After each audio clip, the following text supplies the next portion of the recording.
আয়নাঘর সম্পর্কে আমরা সবাই অবগত। যারা এই আয়নাঘর তৈরি করে মানুষকে নির্যাতন করতে ইসলামে তাদের শাস্তি কি হবে? আল্লাহ তাআলা ভালো জানেন শাস্তি কি হবে। কারণ নবী করিম সাল্লাল্লাহু আলাইহি সাল্লামের সময় এরকম আয়নাঘর তো ছিল না যে এটা একটা নির্দিষ্ট শাস্তি স্পেসিফিক তিনি বলে গেছেন, এরকম না। তবে আয-যুলমু যুলুমাতুন ইয়াওমাল কিয়ামাহ, কিয়ামতের দিন দুনিয়াতে মানুষের কৃত জুলুমের অপরাধের কারণে বহুমুখী অন্ধকার হয়ে আযাব হিসাবে তার কাছে নিপতিত হবে। অতএব যারা মানুষের প্রতি অন্যায়, অত্যাচার, অবিচার, টর্চার করেছে এদের প্রত্যেকটা আঘাতের বিচার হবে। এটির কোনোদিন ক্ষমা হবে না যতক্ষণ পর্যন্ত সে সংশ্লিষ্ট ব্যক্তির কাছ থেকে ক্ষমা না পেয়েছে, ততক্ষণ পর্যন্ত তার ক্ষমা পাওয়ার কোনো পদ্ধতি খোলা নেই। এই জন্য এ ধরনের জুলুম যারা করেছে এদের পরিণতি যে কি হবে, কতটা ভয়াবহ হবে, একমাত্র আল্লাহ তাআলা ভালো জানেন। দুনিয়াতে শাস্তি এর বর্ণনা বিবরণ আমরা কতটা দিতে পারবো? জান্নাতের যেরকম কোনো তুলনা নাই, জাহান্নামেরও কোনো তুলনা নাই।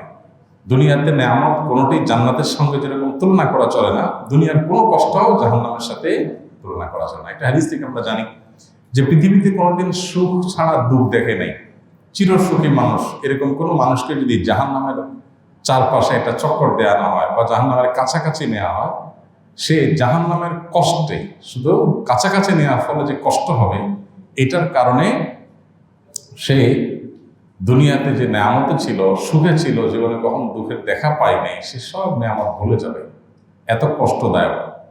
আর পৃথিবীতে জনম দুঃখী, সারা জীবন দুঃখের মধ্যে ছিল, এরকম কোনো মানুষকে যদি জান্নাতের ছোঁয়ায় নেওয়া হয়, সে ব্যক্তি দুনিয়াতে কখনো কষ্টে ছিল তার মনেই থাকবে না। অতএব যারা দুনিয়াতে মানুষের প্রতি নির্যাতন জুলুম করেছে এদের পরিণতি বড় ভয়াবহ। দেখুন, একটা বিড়ালকে, আপনারা শুনেছেন হাদিসটি, প্রসিদ্ধ হাদিস, একটা বিড়ালকে বেঁধে রেখেছেন একজন ইবাদত গুজার নারী। রাত দিন ইবাদতে মাশগুল থাকেন, আল্লাহ বিল্লাহ করেন, কোনো খারাপ কাজের ধারে কাছে নাই, এরকম একজন নেককার সতী সাধবী নারী, তিনি ইবাদতে লিপ্ত থাকেন। শুধুমাত্র তার অপরাধ কি ছিল?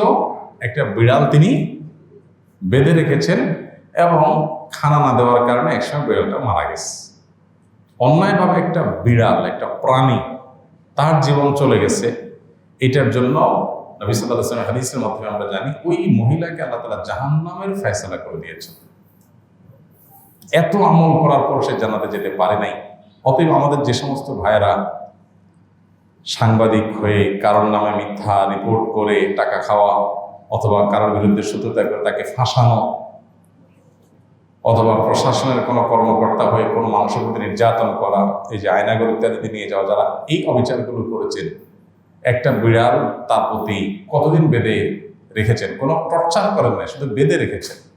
বিড়ালকে বেঁধে রাখার কারণে যদি এই পরিণতি হয়, তাহলে যারা বছরকে বছর ধরে মানুষের হাতে হ্যান্ডকাপ দিয়ে বছরকে বছর ফেলে রেখেছে, তাদের যারা বেঁচে আছে তাদের হিস্ট্রি আমরা জানি, কতজন মরে গেছে, ফেলে দিয়েছে, তাদের হিস্ট্রি আমরা জানি না।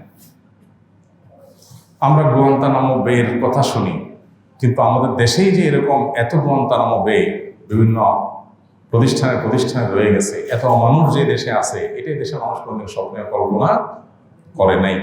তো এদের পরিণতি যে কত ভয়াবহ হবে সেটা তো বলাই বাহুল্য। আল্লাহ তাআলা আমাদের সব ধরনের জুলুম ও বিচার করা থেকে বেঁচে থাকার তৌফিক দান করুন।